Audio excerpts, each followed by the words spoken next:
sosialisme dapat mengacu ke beberapa hal yang berhubungan dengan ideologi atau kelompok ideologi sistem ekonomi dan negara. Penggunaan istilah sosialisme digunakan dalam berbagai konteks yang berbeda-beda. Menurut Britton dalam bukunya menjelaskan sosialisme oleh orang dapat diartikan sebagai bentuk perekonomian yang pemerintahannya paling kurang bertindak sebagai pihak yang mempunyai masyarakat. Sistem masyarakat yang ada pada masa Karl Marx merupakan dampak dari kondisi ekonomi. Ekonomi sosialis memiliki beberapa fungsi besar, di antaranya sebagai otoritas suatu negara untuk menguasai semua aset masyarakat. Negara yang menganut sistem ekonomi sosialis, parlemen sebagai lembaga yang berhak membuat konstitusi dan regulasi yang dimana dikuasai oleh kaum proletarian atau kaum buruh. Nama saya Sevenia Tobara, NIM 2009065010119. Pemikiran sosialisme Marx. Di antara sekian banyak pakar sosialis, pandangan Karl Heinrich Marx dianggap paling berpengaruh dari segi teoritis. Banyak pakar dan pemikir ekonomi yang mengakui bahwa argumentasi Marx dalam dan luas. Teori-teorinya tidak hanya didasarkan pada pandangan ekonomi saja, tetapi juga melibatkan moral, etika, sosial, politik, sejarah, dan falsafah, dan sebagainya. Karl Marx sangat benci dengan sistem perekonomian liberal yang digagas oleh Adam Smith dan kawan-kawan. Argumen-argumen yang disusun Marx dapat dilihat dari berbagai segi, baik dari sisi moral, sosiologi, maupun ekonomi. Salah satu buku yang ditulis Marx dan Engels yang sangat berpengaruh adalah Manifesto Komunis yang terbit tahun 1848 dan Das Kapital. Dalam buku Manifesto Komunis dapat diikuti bagaimana teori Marx tentang pertentangan kelas. Menurut Marx, sejarah segala masyarakat yang ada hingga sekarang pada hakikatnya adalah sejarah pertentangan kelas. Ada masyarakat kelas kaya dan ada masyarakat kelas tak berpunya. Semua kelas-kelas masyarakat ini dianggap Marx timbul sebagai hasil dari kehidupan ekonomi masyarakat. Marx juga mengemukakan tentang teori surplus value dan penindasan buruh. Upah alami yang diterima oleh para buruh hanya cukup sekedar penyambung hidup secara subsisten, yaitu untuk memenuhi kebutuhan yang sangat pokok-pokok saja. Padahal nilai dari hasil kerja para buruh jauh lebih besar dari jumlah yang diterima mereka sebagai nilai upah alami. Kelebihan nilai produktivitas kerja buruh atas upah alami yang disebut Marx sebagai nilai lebih atau surplus value dinikmati oleh para pemilik modal. Sistem ekonomi sosialis yaitu sistem ekonomi yang seluruh kegiatan ekonominya direncanakan, dilaksanakan dan diawasi oleh pemerintah secara terpusat. Sistem ekonomi sosialis tidak sama dengan sistem ekonomi komunis. Sosialisme merupakan tahap persiapan ke komunisme. Adapun faktor-faktor yang mendorong lahirnya sosialisme yaitu yang pertama, karena adanya revolusi industri. Yang kedua, karena bangkitnya kaum borjuis atau majikan dan kaum proletar atau buruh. Yang ketiga, munculnya pemikiran-pemikiran baru yang lebih terpelajar dan lebih rasional terhadap kehidupan manusia dan masyarakat.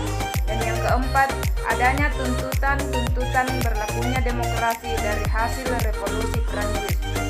Karl Marx merupakan tokoh pengkritik kapitalisme di Eropa dan penggugah perlawanan kaum buruh terhadap kapitalisme, juga penulis wacana yang menjadi dasar pembentukan sistem ekonomi sosial.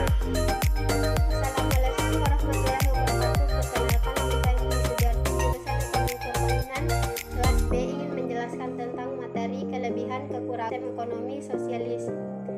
Kelebihan kemudahan disediakannya kebutuhan pokok. Setiap warga negara disediakan kebutuhan pokoknya, termasuk makanan dan minuman, pakaian, rumah, kemudahan fasilitas kesehatan, serta tempat dan lain-lain.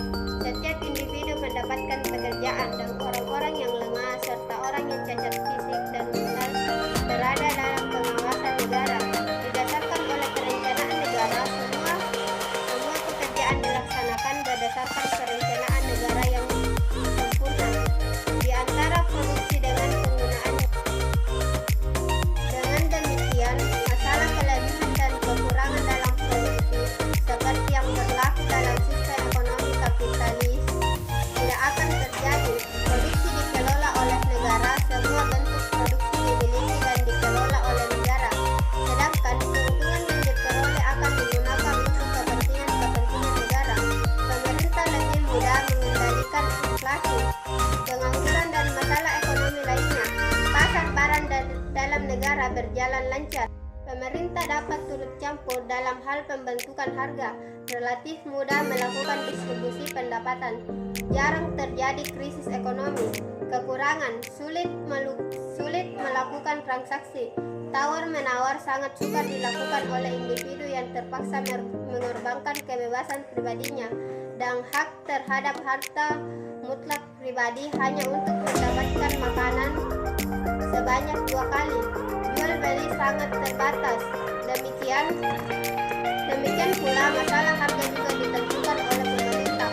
Oleh karena itu, stabilitas perekonomian negara sosial lebih disebabkan jika harga ditentukan oleh negara, bukan ditentukan oleh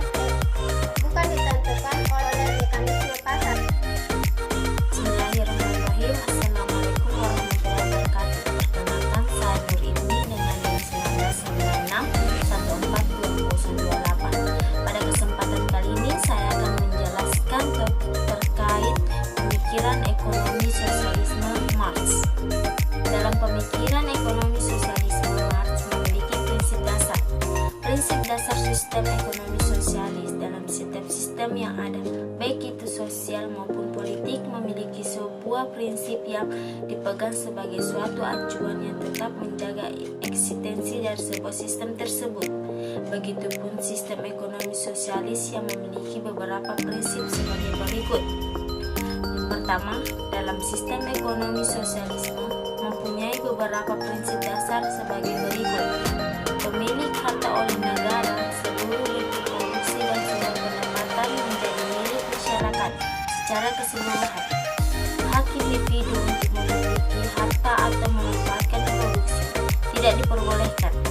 Yang kedua, kesamaan ekonomi. Sistem ekonomi sosialis menyatakan, walaupun sulit ditemui di semua negara komunis, bahwa hak-hak individu dalam suatu bidang ekonomi ditentukan oleh prinsip kesamaan. Yang ketiga, disiplin politik untuk mencapai tujuan di atas. Keseluruhan negara diletakkan bahwa peraturan kaum buruh yang mengambil alih semua aturan produksi dan distribusi.